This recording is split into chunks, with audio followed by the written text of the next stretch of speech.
Hello, welcome back to part 2 of this bedroom makeover, where I turn a plain bedroom into a dreamy space for my daughter. So I have been a little weird lately because I have been in a place where I don't know who I am anymore.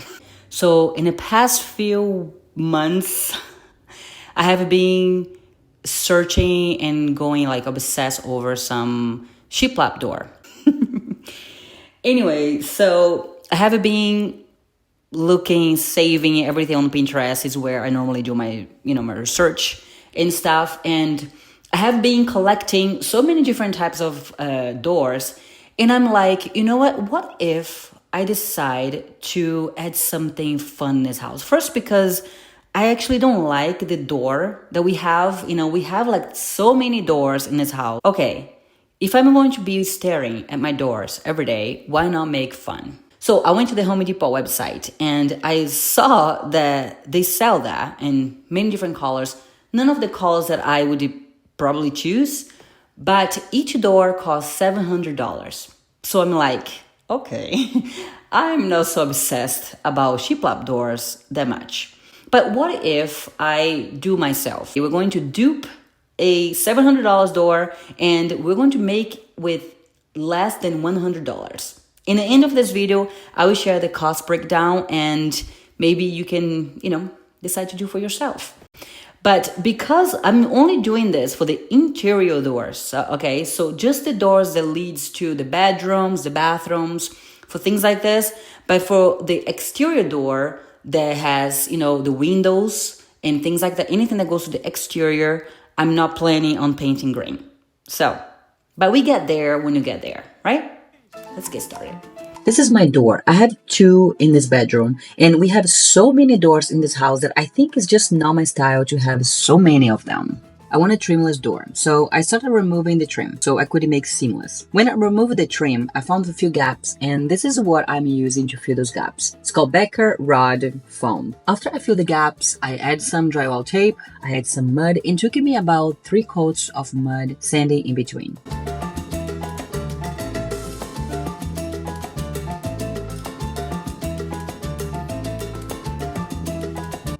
So now it's time to remove the door and then bring to the shop.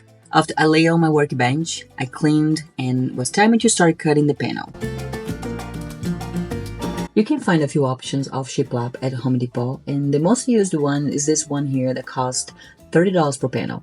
You will need 2 panels, but because I don't like to use what everyone is using, I got this older panel here that has a different line size. And also this one was $2 per panel. And since I have 2 doors and I'm doing both sides, I got 4 panels total.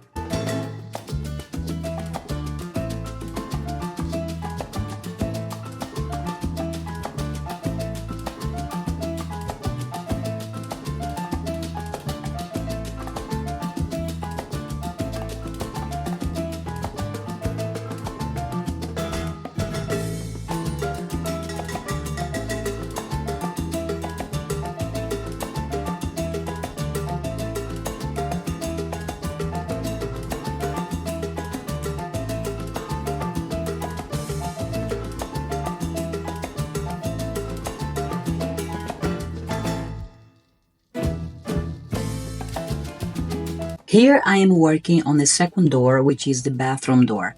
The door is a pocket door style, and unfortunately I could not remove the door and bring to the shop like the other one. So I'm prepping the panel here in the shop and I will install in place.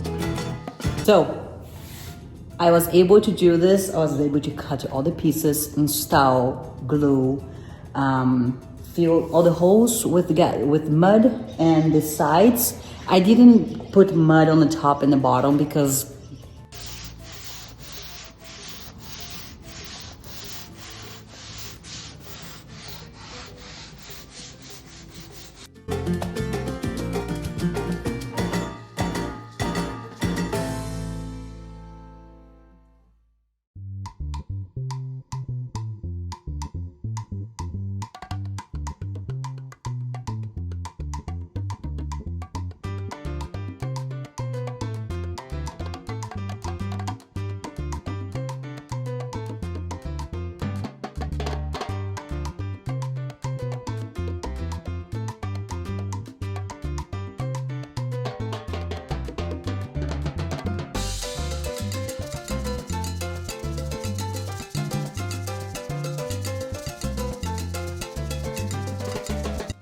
Okay, so let's talk about door hardware for 1 second.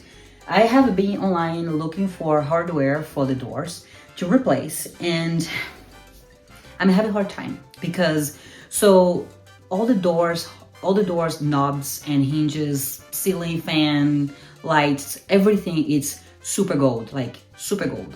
I don't like gold that much. So I have been trying to find a new one that I can, do it and buy it. But the problem is the bedroom that I'm working on has pocket door, and the pocket door has like a unique hardware. It's like a square, and it's really hard to find. So I can't find it. So I decide that I'm going to try to do some experiments with the one I already have to see if I can get in some type of color that I am happy with.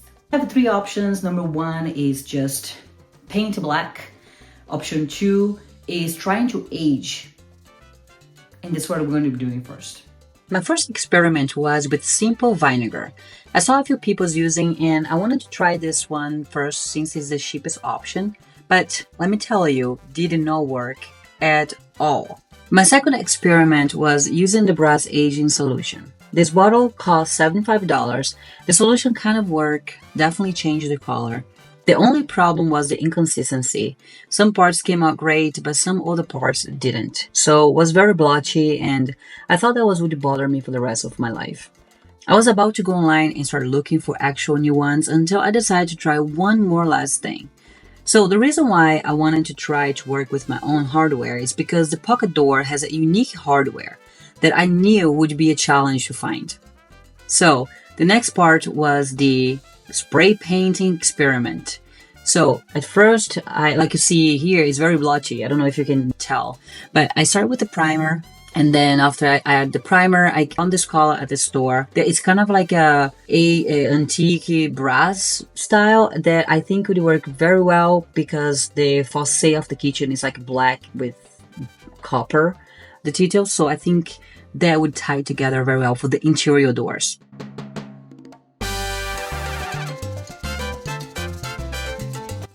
To install the door was a bit of a challenge, but I made it work. Sorry about the camera setup here. I broke my tripod trying to bring the door inside. And anyway, I will get to that in a second in the next door. But for this one, I'm starting applying the construction adhesive and then using clamps and bright nails I installed. It was definitely scary to install things in place like this since I'm very messy with glue and stuff. But in the end, everything worked out okay.